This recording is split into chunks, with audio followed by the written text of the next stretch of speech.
Thermodynamics lesson के अंदर पढ़ रहे हैं हीट कैपेसिटी। देखो हीट कैपेसिटी क्या होती है, एक लाइन की इसकी डेफिनेशन है, बहुत इजी है, तुरंत समझ में आ जाएगा। लिखो तो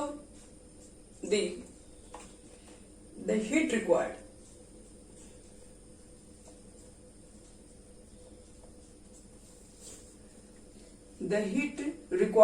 to raise the temperature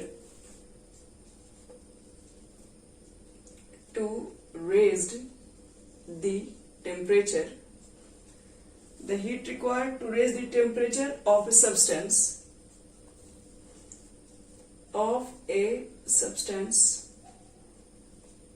by 1 degree Celsius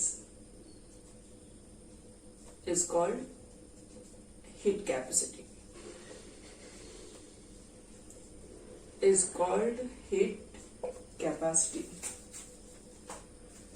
यानी कि आपके पास कोई भी सब्सटेंस होगा और उसका टेम्परेचर आपको क्या करना, आपको टेम्परेचर 1 डिग्री सेल्सियस से बढ़ा देना है। यानी कि उसका टेम्परेचर अगर आपने 1 डिग्री सेल्सियस से बढ़ा दिया तो उस टाइम में आपके पास जो भी हीट की रिक्वायरमेंट्स होगी, जो भी हीट एनर्जी लगेगी, उसी को हीट कैपेसिटी बोलते हैं। यानी किसी भी सब्सटेंस को टेम्परेचर 1, मतलब मान लो मेरे पास कोई भी, अभी मान लो कोई बॉडी है, उसका भी टेम्परेचर किसी फॉर्म में मान लो जो भी रहा होगा, उसका टेम्परेचर आपने क्या कर दिया, 1 डिग्री सेल्सियस इंक्रीज कर दिया। तो किसी भी सब्सटेंस का टेम्परेचर 1 डिग्री सेल्सियस से बढ़ाने के लिए आपको जितनी भी हीट की रिक्वायरमेंट्स होगी, उसी को बोलते हैं हीट कैपेसिटी। उसको सी से इंडिकेट करते हैं हीट कैपेसिटी को, या इसको एक लाइन में शॉर्ट में ऐसा भी बोलते हैं हीट कैपेसिटी को, कैपेसिटी टू स्टोर हीट। एक लाइन में यानी किसी भी सब्सटेंस की हीट स्टोर करने की टेंडेंसी भी हीट कैपेसिटी ही कहलाती है। मेन टू डेफिनेशन ध्यान रखना है, यही है, इसी से हम लोग फॉर्मूला भी बनाएंगे। किसी भी सब्सटेंस की जो टेम्परेचर है उससे आपको क्या करना है, उससे 1 डिग्री सेल्सियस को और इंक्रीज करा देना है, और उसमें आपको जो भी रिक्वायरमेंट्स होगी हीट की, उसी को बोलते हैं हीट कैपेसिटी।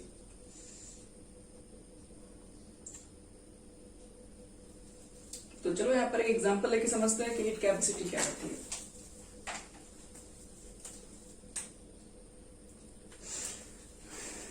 चलो बच्चों देखो हीट कैपेसिटी के बारे में अभी हम बताएं कि एक बॉडी है, उसका सब्सटेंस एक सब्सटेंस है, उसका टेम्परेचर 1 डिग्री सेल्सियस आपको इंक्रीज करना। जैसे मान लो कि तुम्हारे पास एक कोई ब्लॉक है, मान लो ये मेरे पास कोई बॉक्स है, ब्लॉक है, जो भी मान लो इसको, और हमें क्या करना है, हमने यहाँ पर एक चीज मालूम किया अभी, यहाँ पर मैंने इसके टेम्परेचर को, जितना भी बॉडी का टेम्परेचर, अब मैंने क्या कर दिया, यहाँ पर इंक्रीज कर दिया। कितना इंक्रीज कर दिया, तो 10 डिग्री सेल्सियस इंक्रीज कर दिया। मतलब जो भी टेम्परेचर रहा होगा, मान लो पहले 10 था, तो 10 से मैंने 20 कर दिया, 10 था मैंने 20 कर दिया, मतलब मैंने इसके टेम्परेचर को 10 डिग्री सेल्सियस इंक्रीज करा दिया। और वहां पर मुझे कुल मिला के जो हीट लगी वो 200 किलो जूल की हीट रिक्वायरमेंट्स हुई। ध्यान सुनो, हीट कैपेसिटी की डेफिनेशन आपके पास यही होती है कि the heat required to raise the temperature of a substance by 1 degree Celsius. किसी भी बॉडी का, किसी भी सब्सटेंस का टेम्परेचर अगर आपको 1 डिग्री सेल्सियस इंक्रीज कराने के लिए जो भी हीट चाहिए वो हीट कैपेसिटी है।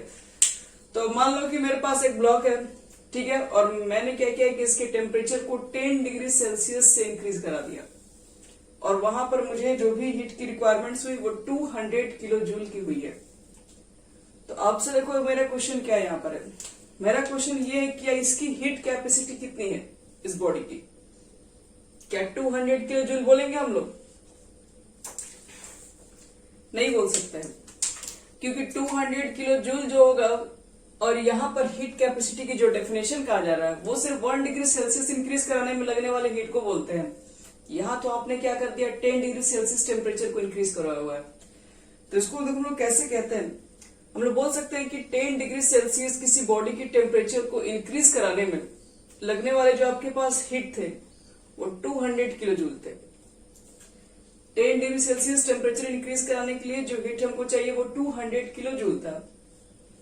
तो हमें तो हीट कैपेसिटी चाहिए, इसलिए 1 डिग्री पर कितना हो जाएगा, तो क्या बोलोगे 200, 200/10 यानी कि 20 किलो जूल। तो इसको आपको बोलना पड़ेगा कि 1 डिग्री सेल्सियस तक टेम्परेचर को इंक्रीज करने के लिए हमको कम से कम 20 किलो जूल का हीट देना पड़ेगा उसको। तो इस बॉडी की आपके पास इस सब्सटेंस की हीट कैपेसिटी क्या होगी, तो आपको बोलना पड़ेगा 20 किलो जूल। 10 डिग्री सेल्सियस से मतलब नहीं है आपको, मतलब 1 डिग्री सेल्सियस पे जो भी आपके पास है कोई बॉडी के 1 डिग्री सेल्सियस को टेम्परेचर को बढ़ाने के लिए जो भी हीट की रिक्वायरमेंट्स होगी वही आपके पास होती है हीट कैपेसिटी। तो ये सब चीजों को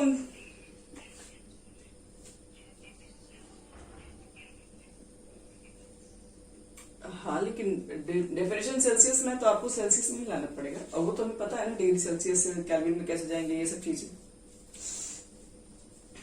आता है ना। चलो तो एक चीज बताओ, यहाँ पे ये चीज तो हम लोग लिख लिए 1 डिग्री सेल्सियस के लिए निकाल दिए कि 20 किलो जूल की हीट की रिक्वायरमेंट्स होगी, ठीक है। तो हीट कैपेसिटी के लिए क्या हम छोटा मोटा फॉर्मूला लिख सकते हैं, heat capacity is equal to, ये देख के क्या लिख सकते हो, तो जो 200 किलो जूल था ये तो आपके पास हीट था, तो आप लिख दीजिएगा एक तरीके से इसको हीट ही लिखते हैं, क्यू यहां पर लिख दो, हीट एक्सचेंज।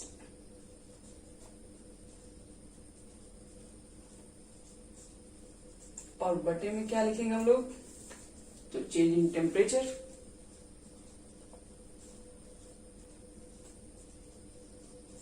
क्योंकि तो टेम्परेचर को चेंज करने पर है हीट का जो भी एक्सचेंज है। तो हीट कैपेसिटी को सी से इंडिकेट करते हैं, हीट चेंज को क्यू मान ले रहे हैं, और यहाँ जो टेम्परेचर है मैंने चेंजिंग किया वो डेल्टा टी को रिप्रेजेंट कर देते हैं, T2 माइनस T1 को रिप्रेजेंट कर रहे हैं। तो ये हमारा फॉर्मूला हो जाएगा हीट कैपेसिटी के लिए। इसको ना स्मॉल चेंज ऐसे भी लिखा जाता है, डी क्यू बटे में डी टी के फॉर्म में भी लिखा हुआ मिल जाएगा। आपने टेम्परेचर में चेंज कर दिया, उसके अकॉर्डिंग क्या हुआ, हीट के अंदर भी चेंजिंग आया। और इसकी एसआई यूनिट क्या होता है, निकाल क्या रहे, स्मॉल फिर लिखते हैं, इसका यूनिट क्या लिखते हैं, जूल पर केल्विन। हीट कैपेसिटी का यूनिट निकालेंगे तो लिखना होगा जूल पर केल्विन। अब आपको ये मुझे बताना है कि हीट कैपेसिटी क्या होगी, एक एक्सटेंसिव प्रॉपर्टी है या फिर इंटेंसिव प्रॉपर्टी होगी। चलो सोचो तुम लोग,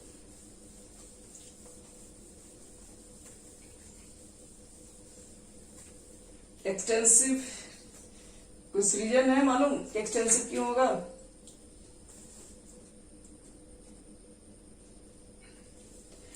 देखो एक्सटेंसिव प्रॉपर्टी, आपके पास जो हीट कैपेसिटी होती है वो एक्सटेंसिव प्रॉपर्टी ही है। Heat capacity is an extensive properties. Extensive properties ये इसलिए है क्योंकि ये डिपेंड करता है, अगर आपके पास कोई छोटा ऑब्जेक्ट है तो उसके पास हीट कैपेसिटी वो सब्सटेंस बहुत जल्दी गर्म हो जाएगा, लेकिन अगर आपके पास कोई सब्सटेंस बहुत बड़ा है तो इसका मतलब है कि उसके अंदर हीट कैपेसिटी जो होगा वो स्टोर करने का पावर और भी ज्यादा होगा। बड़ा सब्सटेंस होगा तो ज्यादा हीट को रखेगा, उसको चेंज करने में, उसको आपको हीट करने में क्या करना पड़ेगा, ज्यादा टेम्परेचर की रिक्वायरमेंट्स होगी।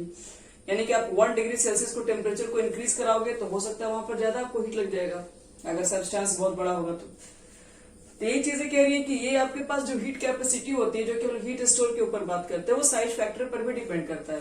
साइज अगर बड़ा होगा तो आपके पास हीट कैपेसिटी भी ज्यादा लेना पड़ेगा उसको। तो हीट कैपेसिटी एक एक्सटेंसिव प्रॉपर्टीज है, इसको ध्यान रखना पड़ेगा। अब देखो इसकी जस्ट बात, यहां पर एक और नया टर्म डिफाइन था, इसका नाम है स्पेसिफिक हीट कैपेसिटी। हम शुरू से लिख रहे हैं, स्पेसिफिक हीट कैपेसिटी क्या होता है, यहां पर आगे बस ऐड कर दे रहे हैं specific.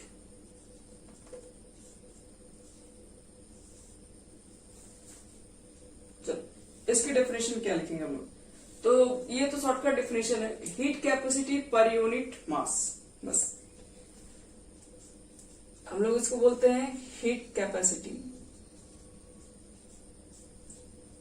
Per unit mass.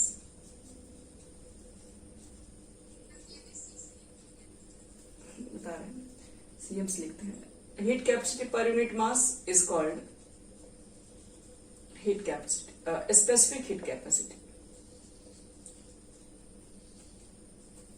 Specific heat capacity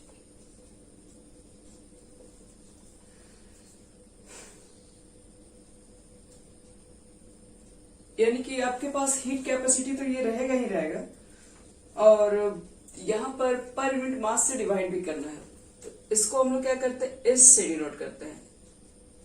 तो heat capacity s is equal to अगर हम निकालेंगे तो आपको तो बताया कि पहले तो हीट कैपेसिटी लिखना पड़ेगा जो कि सी से इंडिकेट करते हैं, और पर यूनिट मास लिखना पड़ेगा यानी कि सी बटे एम लिखना पड़ेगा। तो ये आपके पास बन जाएगा स्पेसिफिक हीट कैपेसिटी। क्यों नहीं रहेगा, हीट कैपेसिटी आ गया तो टेम्परेचर तो 1 डिग्री सेल्सियस ही इंक्रीज कराना है, बट यहाँ पर एक कंडीशन हो जाएगा कि आपके पास जो सेल्सियस जो टेम्परेचर इंक्रीज करवाना है वो सब्सटेंस का जो मास होना चाहिए वो 1 ग्राम होना चाहिए। यानी कि अगर आप कहोगे तो उसका पूरा डेफिनेशन लिख देंगे, द अमाउंट ऑफ, देखो द अमाउंट ऑफ क्या बोलेंगे, heat required,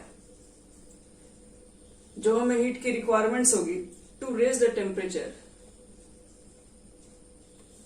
to raise the temperature of 1 gram of the substance, 1 gram of the substance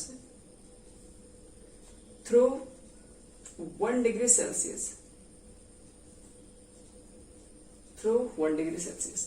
मतलब यहां पर भी आपको टेम्परेचर तो 1 डिग्री सेल्सियस ही इंक्रीज करवाना है, लेकिन आपके पास जो सब्सटेंस रहेगा वो सिर्फ 1 ग्राम का, 1 ग्राम सब्सटेंस का टेम्परेचर 1 डिग्री सेल्सियस इंक्रीज कराने के लिए आपको जो भी रिक्वायरमेंट्स होगी हीट की वो होती है स्पेसिफिक हीट कैपेसिटी हो जाएगी आपके पास।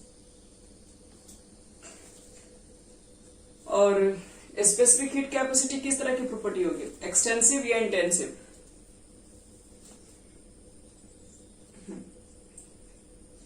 तो लिखोगे वेरी गुड है, इट इज एन एक्सटेंसिव करें इंटेंसिव प्रॉपर्टीज।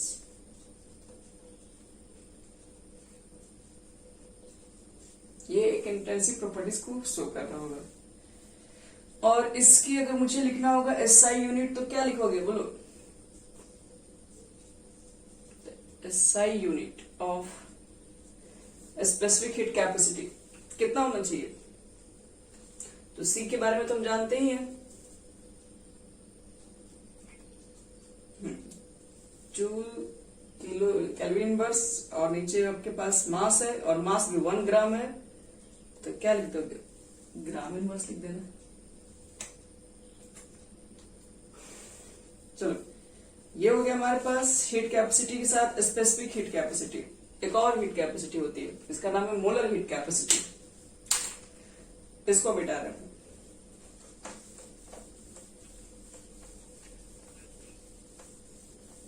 ठीक है, हेडिंग हमारा है आज का मोलर हीट कैपेसिटी। देखो वो क्या होता है,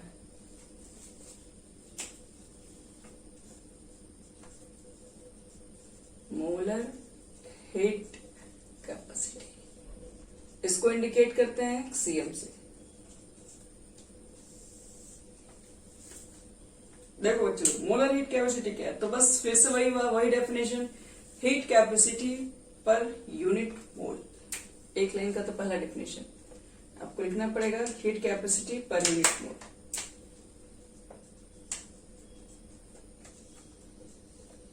heat capacity per unit mole. कहोगे डेफिनेशन पसंद नहीं आया तो बड़ा और लिखते रहे, द अमाउंट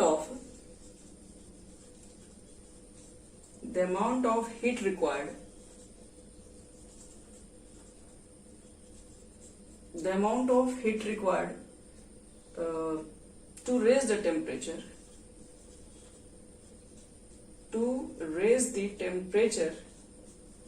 टेम्परेचर तो बच्चे लोग उतना ही बढ़ाना है, लेकिन यहाँ पर बस अब 1 मोल सब्सटेंस आपके पास होगा। The amount of heat required to raise the temperature of 1 mole of the substance through 1 degree Celsius,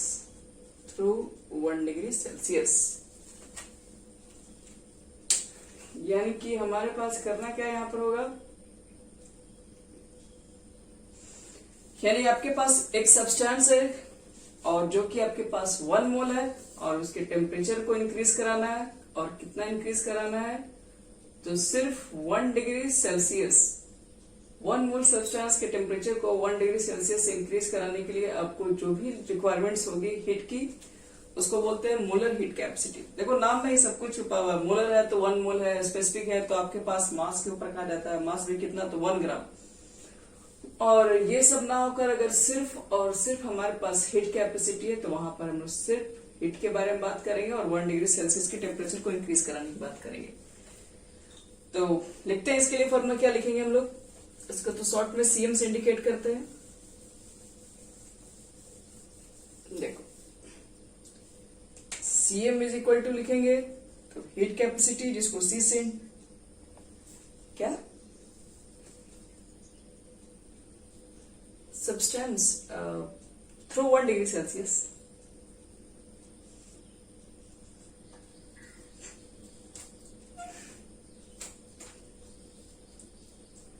चलो बच्चे हो गया, ये हो गया तुम्हारा मोलर हीट कैपेसिटी, यानी कि heat capacity per unit mole. अब तुमको क्या लगता है ये एक्सटेंसिव या इंटेंसिव होना चाहिए,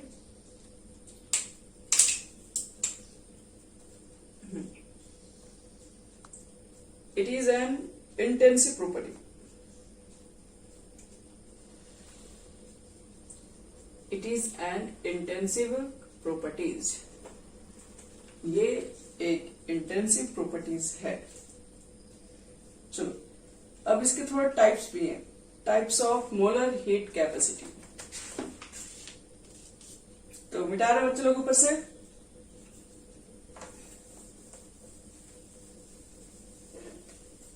यहां देखो मोलर हीट कैपेसिटी के 2 टाइप्स, कौन कौन, एक का आपके पास नाम है heat capacity at constant volume,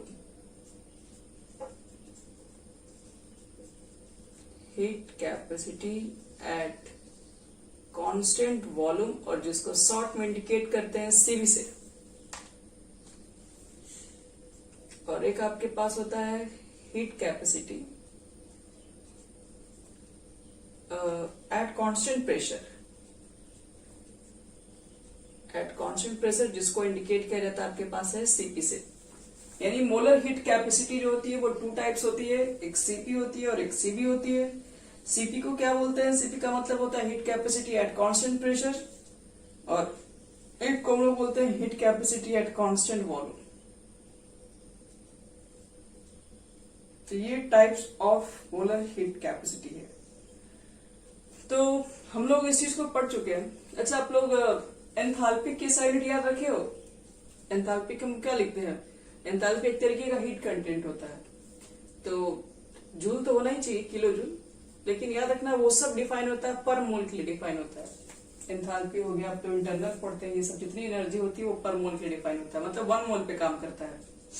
इस चीज को ध्यान में रखना, उसमें ऐसा यूनिट लिखवाई नहीं है, लेकिन अगर एंथैल्पी की अगर ऐसा यूनिट लिखने के लिए आ गई तो आप सिर्फ जूल नहीं लिखेंगे, किलो जूल पर मोल।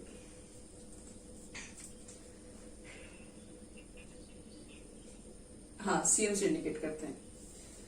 तो यहां देखो बच्चे लोग, यहां पर लोग बोल रहे हैं कि सीबी का मतलब हम लोग बताने चाह रहे हैं कि एट कांस्टेंट वॉल्यूम पर जो भी आपके पास मोलर हीट कैपेसिटी, मतलब 1 मोल सब्सटेंस का जो भी हीट कैपेसिटी रहेगा।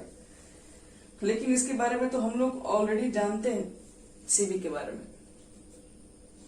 जैसे कि हीट कैपेसिटी का फॉर्मूला क्या लिखते हैं हम लोग, हीट कैपेसिटी का फॉर्मूला लिखते हैं dq बटे में dt लिखते हैं।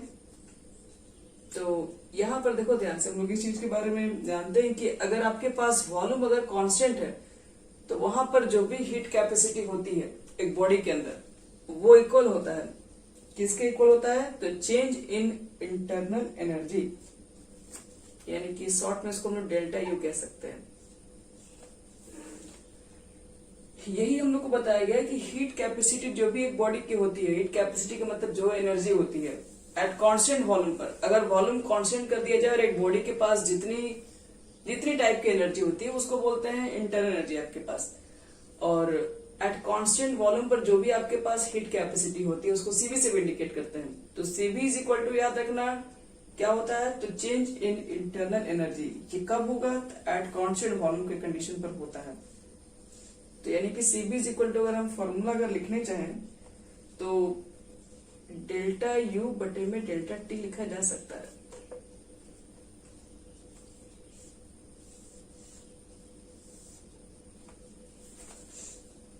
देखो कैसे, पहले तो आपको बता रहे थे कुछ देर पहले हम कि एंथैल्पी जो हो गया, जो इंटरनल एनर्जी होता है वो 1 मोल के लिए डिफाइन आपके पास है। इसका मतलब है कि मोलर हीट कैपेसिटी भी 1 मोल के लिए ही है। तो ये तो आप लोग के लिए 1 मोल के लिए ठीक है डेल्टा यू। और आप जब निकालते हैं हीट कैपेसिटी निकालते हो तो चेंज इन जो भी आपके पास एनर्जी लगी रहती है बटे में आपके पास जो टेम्परेचर जो चेंजिंग होता है उसके अंदर, तो जो भी टेम्परेचर आपका जो चेंज हो रहा है उसको तो डेल्टा टी से इंडिकेट किए। और उस समय जो भी आपके पास हीट कैपेसिटी में जो चेंजिंग आ रही है, जो भी मतलब उसके एनर्जी में जो चेंजिंग आ रही है उसको डेल्टा यू से इंडिकेट किए हैं। और ये दोनों के रेशियो का आपके पास सीबी भी कहा रहता है। तो सीबी is equal to delta U बटे में डेल्टा टी भी हो सकता है। तो याद रखना heat capacity at constant volume को डेल्टा यू भी कहते हैं। डेल्टा यू का मतलब होता है चेंज इन इंटरनल एनर्जी। तो यहां से आप चाहेंगे तो डेल्टा यू की वैल्यू भी कैलकुलेट कर सकते हो।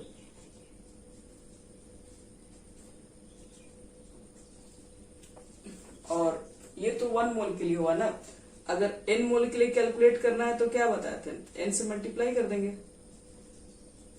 तो ये फॉर्मूला याद करो कि पढ़ चुके हो एक बार, इंटरनल एनर्जी में लिखवाए थे एक गैसियस के लिए, delta U is equal to n Cv delta T, वहां पर लिखा हुआ हम लोग का है। चलो अब यहां पर देखो इस कंडीशन के ऊपर बात करेंगे, heat capacity at constant pressure. और कल लोग एंथैल्पी की डेफिनेशन ही यही सीखे थे। एट कांस्टेंट प्रेशर पर जो भी एक बॉडी की जो हीट कंटेंट होती है उसी को हम लोग बोलते हैं एंथैल्पी। यानी कि सीपी जो आपके पास होता है वो क्या होता है, वो डेल्टा एच के इक्वल हो जाएगा। यानी एट कांस्टेंट प्रेशर पर जो भी एक बॉडी के अंदर जितनी भी हीट कैपेसिटी होगी, जितनी भी आपके पास हीट कंटेंट होगी, वो डेल्टा एच के इक्वल होती है। तो डेल्टा एच इसका मतलब है ये सीपी के इक्वल है एट कांस्टेंट प्रेशर पे। अब अगर हम लोग क्या कहेंगे, इसके अंदर चेंजिंग को निकालेंगे तो स्मॉल चेंज है तो डेल्टा भी लिखा जाता है, आप डी के फॉर्म में भी लिख सकते हैं, मतलब इस तरीके से भी आपको बुक में लिखा मिल जाएगा। इसको डीएच लिख देगा और बटे में डीटी लिख देगा।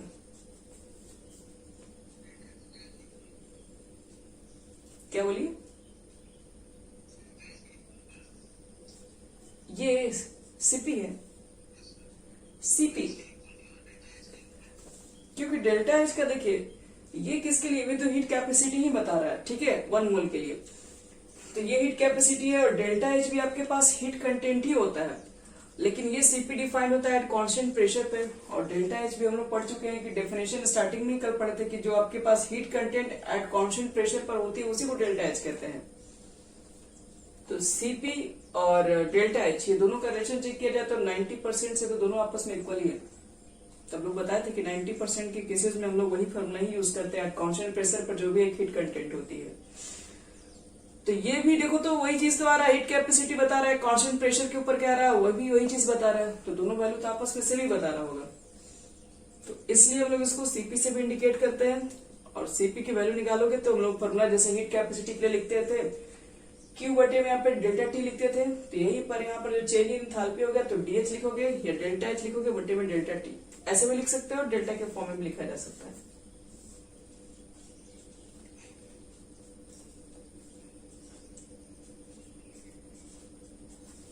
और यहां से आप चाहेंगे तो डेल्टा एच की वैल्यू भी फाइंड कर सकते हो। तो सीपी डेल्टा टी ये तो आप कह सकते हो कि 1 मोल के लिए n मोल के निकालोगे तो यहां पर भी आप मल्टीप्लाई कर सकते हो, n सीपी डेल्टा टी।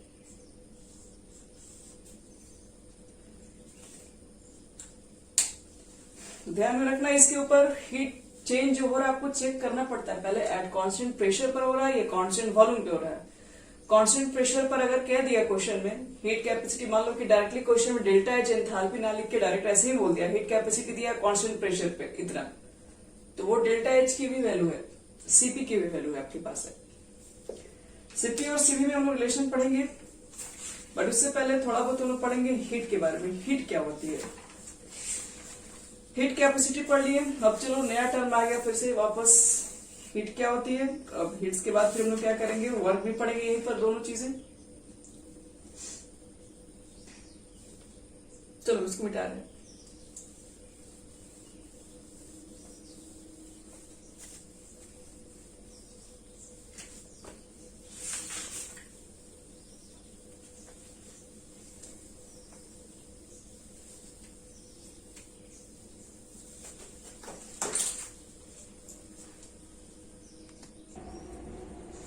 यानी कि रिलेशनशिप नहीं डाली है बिटवीन सीपी एंड सीपी।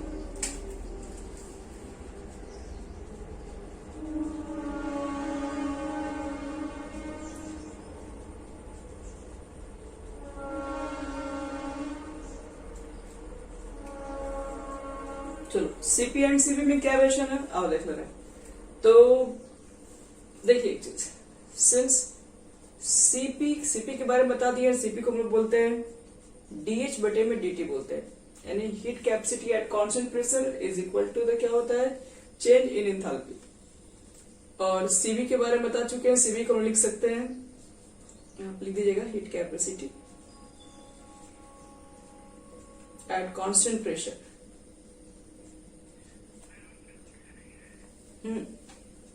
बोलिए।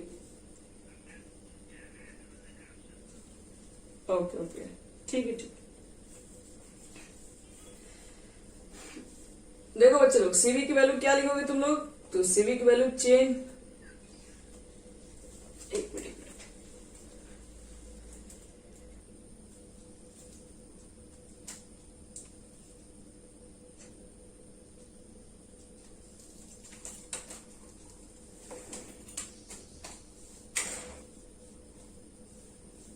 चलो बच्चे लोग देखो इसमें रिलेशन क्या होगा।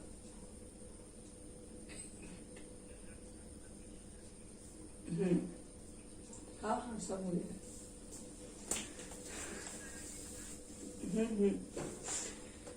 यहाँ देखो Cp is equal to dH बटे में डीटी और सीबी इज इक्वल टू क्या होता है, डीयू बटे में डीटी। अब मुझे एक चीज बताओ, सीपी माइनस सीबी कितना लिख सकते हो, इसकी वैल्यू पुट कर दो, डीएच बटे में डीटी माइनस डीयू बटे में डीटी, और इसको फिलहाल अभी इक्वेशन फर्स्ट मान ले रहे हैं। और हमें एक चीज पता है, आपको एंथैल्पी की हम डेफिनेशन बताए थे, H इज इक्वल टू कितना होता है, U प्लस कितना बच्चे लोग, नहीं अब H डेल्टा H ही लिखे हैं, H इज इक्वल टू होता है enthalpy is equal to sum of internal energy and product of pressure and volume.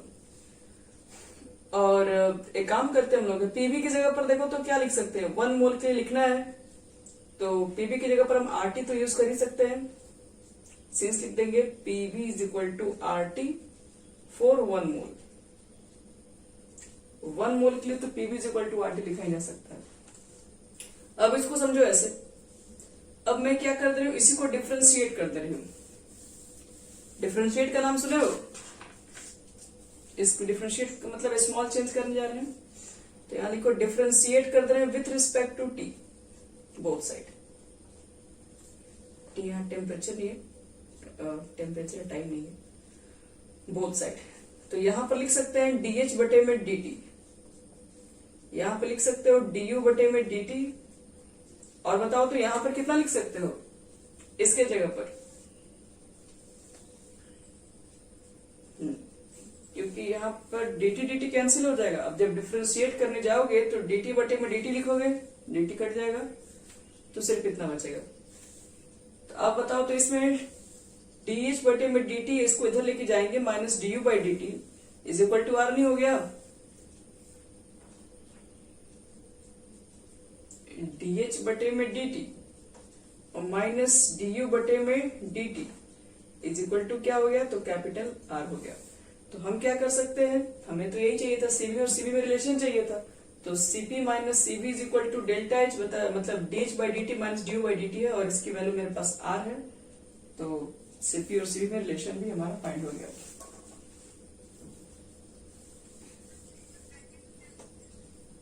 Heat capacity at constant pressure, Cp minus CB is equal to क्या होगा बच्चे लोग, are. कौन सी, ये वाला डिफरेंशिएट वाला? अच्छा, ये देखो del d H by D T है, इसको हम लोग इधर लेके आए तो माइनस में हो जाएगा, इधर सिर्फ आर बच जाएगा आपके पास। तो D H by D T minus D U by D T. अच्छा, तो देख लो फटाफट, इसको नोट कर लो और इसको फिर यहां पर पुट कर दो। तो CP minus CB is equal to R, और यही सीपी और सीबी के बीच का रिलेशन भी है।